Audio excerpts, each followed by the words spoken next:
So what is up sa inyo mga kalakbay? We are back with another video.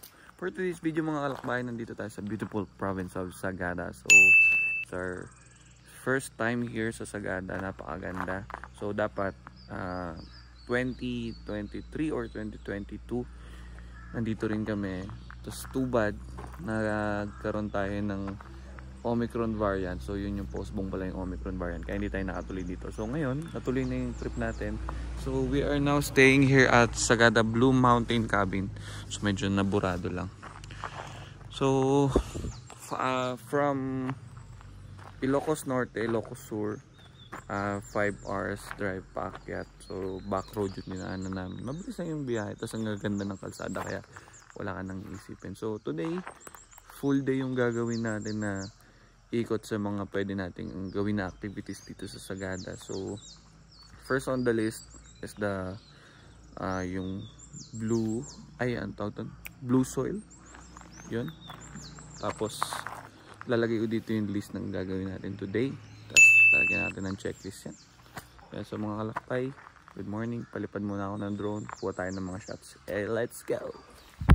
Yun, sa mga kalakbay, start tayo mag trek. So first stop natin is Blue Soil Mountains yan.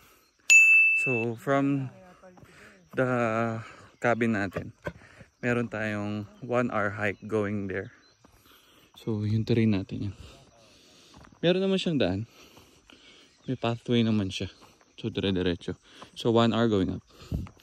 Alright, morning exercise. Let's go. Kaya sa mga kalakbay, andito tayo ngayon sa peak nung Blue Soil Mountains. Ayan, grabe ang ganda. Natural na blue talaga siya, yung kulay niya. So yun mga kalakbay, in-explain sa atin ni Kuya Rex ngayon, kaya pala blue yung kulay nung soil dito sa Blue Soil Mountain is oxide siya ng copper. So way before daw, mas blue pa daw yung kulay niyan. Since nung na-discover daw kasi yung mga tao umaakyat to sa may tuktok, kaya daw pag nag-erode nabawasan na yung pagka blue niya. Yan. So imagine mo, mas bluer pa siya dati. Yan. Palipad ako ng drone para makita nyo yung itsura niya from the top. Let's go.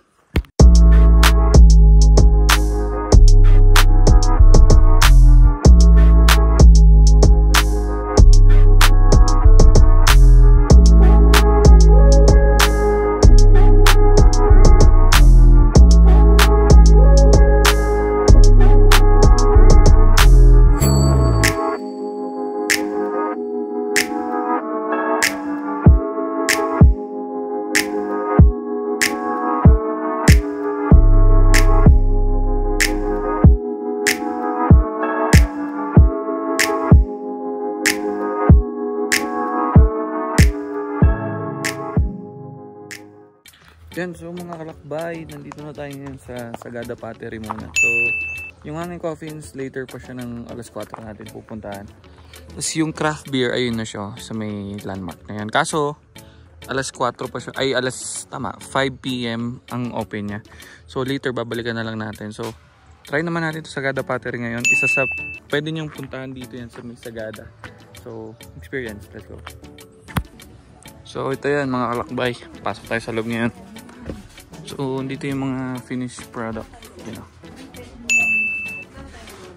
Maganda. Tapos yung mismong gawaan ng pottery dito sa taas. So, yun yung mga fresh. Ano. Yun, so, ito yung clay. Mismong clay. Tutorial on how to do it. Tutorial.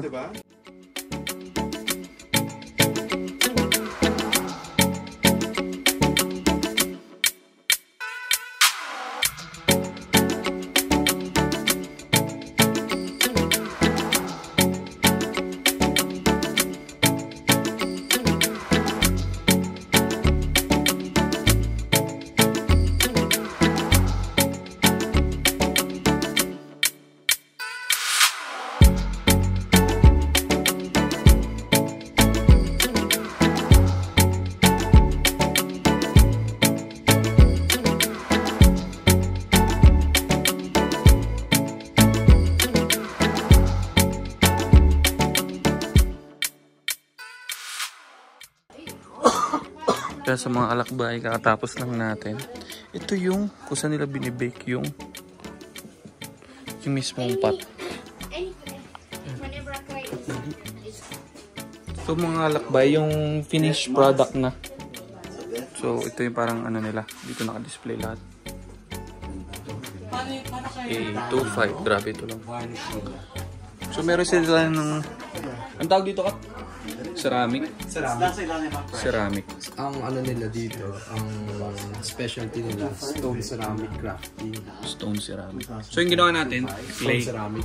Pero, hindi, clay siya, pero yung doon nag-start bago sila mag-produce ng ceramic. Ano yung sa kotse? Ceramic coating. Iba pa yan. Iba pa yan. Pwede ko lang buhatin ito. Yan, so mga kalakbay, third location natin. Nandito na tayo sa Sagada Weaving. So, isa rin yun sa... Pwede nyo puntahan dito sa Sagada. Check natin ngayon yung product sila sa loob. Tingnan natin kung meron bang gumagawa ng nagwi-weave ngayon doon sa loob. Yan siya. Sagada Weaving. Hey! Kaya sa mga kalakbay, dito tayo sa loob ng Sagada Weaving. So, isa yun sa mga products nila dito. Pero akong ganito eh. Nakaraan lang. So, ganda siguro kung black. Kung may black sila. Bili tayo. So, mga kalakbay, ito yung way ng paggawa mismo ng product. Galing. So, I think ito yung sinulid. So, yun. Tapos, lulusot sa kabila.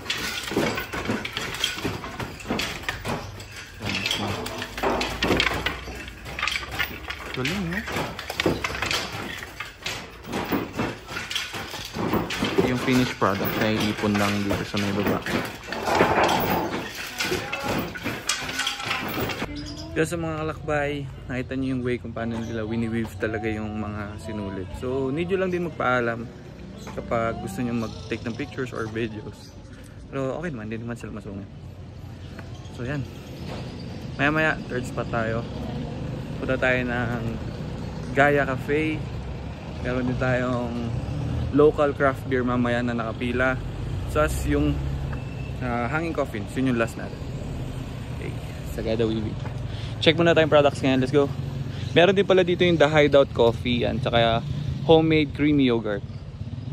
So, babala ako bumili nung coffee maya-maya. Let's go. Yan sa mga kalakbay. Fourth location natin dito sa Sagada is Gaia Cafe. So, lunchtime. So, maganda daw tong Gaia kasi for vegetarian. Okay daw siya sa vegetarian kasi may mga vegetables yata silang serve. Kasi ewan ko lang kung may meat. So, pag nandun ka mamaya, overlooking the rice terraces yan. Tapos papalipad tayo ng ibon dyan mamaya ng drone natin para makita nyo yung view from Gaia. So yan mga kalakbay, pasok tayo. Pakita ko sa inyo. Let's go. Sa mga kalakbay, ito yung itsura ng Gaia Cafe sa loob. So, bama siya kayo pag nakita nyo yung view. Ay! Grabe naman kagandang view nito. Ano ka? Game na? Paliparin na natin. Yung ibon. Ito. Tawagin mo yung kalapate. Tawagin mo yung kalapate. Ay, ito pala. Game. Tawagin mo yung kalapate. Palakpakan mo. Palakpakan mo. In 3, 2, 1.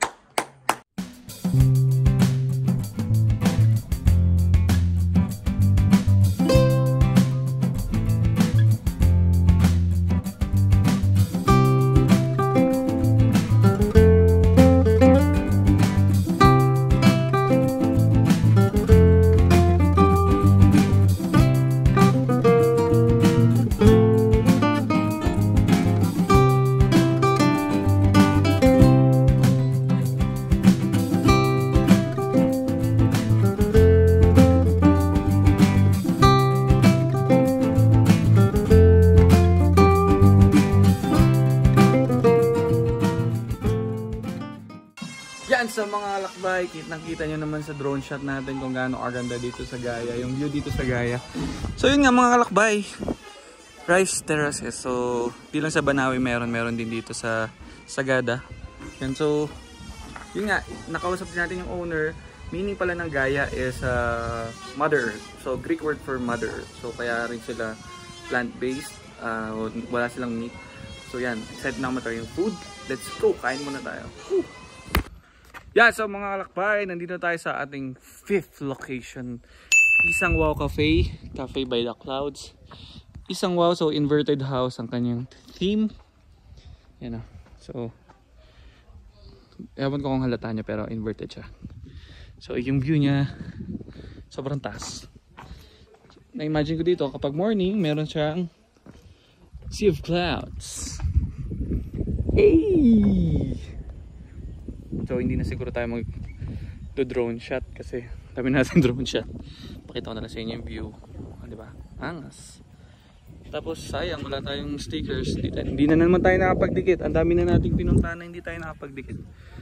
So yan. Shoutout bro Omeng. Gawan mo na ako pare. Yan. So tambay.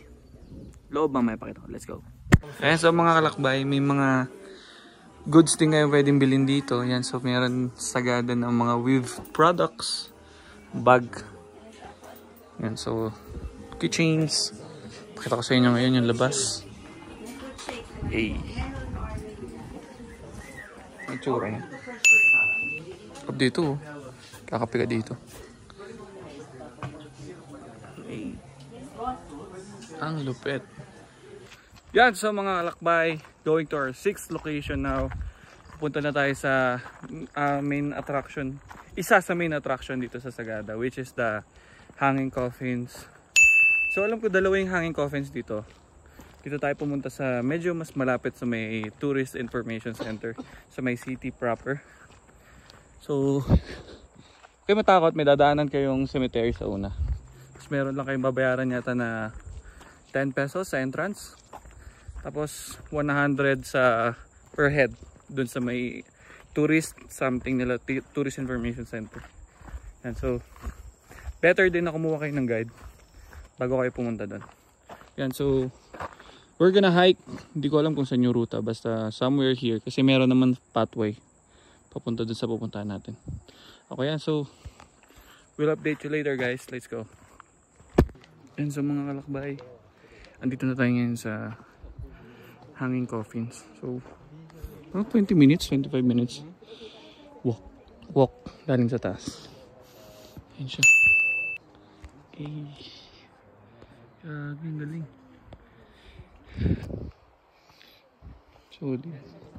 So meron lang siyang around less than 20 na coffins. Punta galing ganyan sa taas. Yan, so mga kalakbay, explain sa atin ni Kuya Rex ngayon yung konting background. Bakit nga ba dyan nilagay yung mga coffins? Yan ang sabi ko kanina, isa to sa traditional burial natin. Nauna sa mga kuweba, after po nun sa mga rock crevice. Tapos dito sa area na to, late sila nag-start na naglibing, mga 1950s or 1960s lang po. Yun din yung dahilan kung bakit konting coffin lang yung nakahang. Yung isang reason pa kung bakit konti rin po yung nakalibing dyan, exclusive to sa mga elders ng village, ng mga village.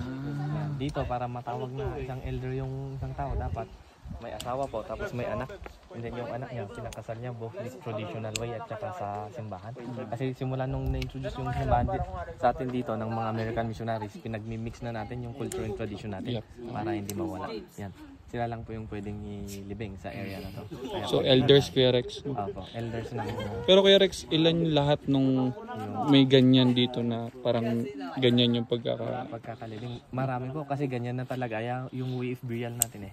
Actually mga 100 sites. Yung 100 sites? natin. Wow.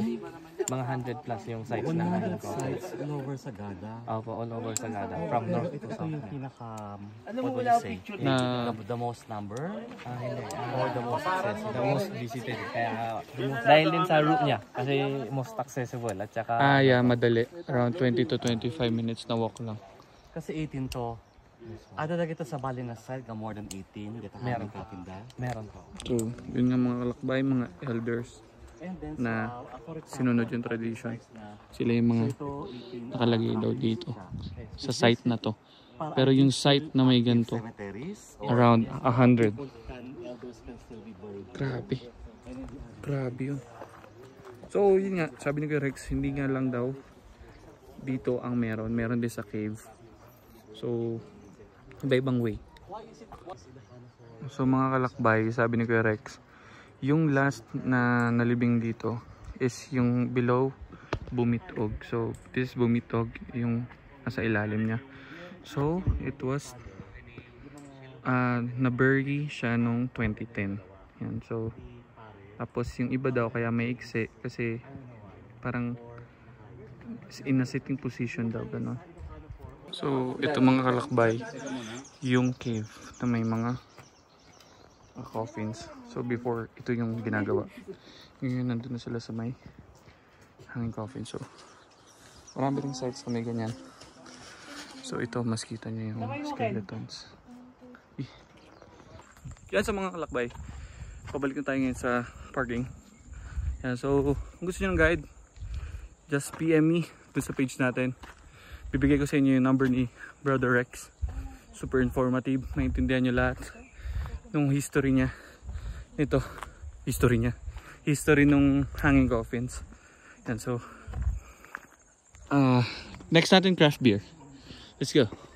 Yun nga pala mga kalakbay. If you're new to my channel, please like, comment, and subscribe. And i-ring nyo na yung notification bell para updated kayo sa mga video na yan. So, itong Sagada trip natin, all in one. Kung ano yung pwedeng gawin dito. Yan, so last na yung pupunta natin. Kaya sana nag-enjoy kayo. Let's go. Yan, so mga kalakbay, andito na tayo sa ating pang-pitong destination. So yung craft beer.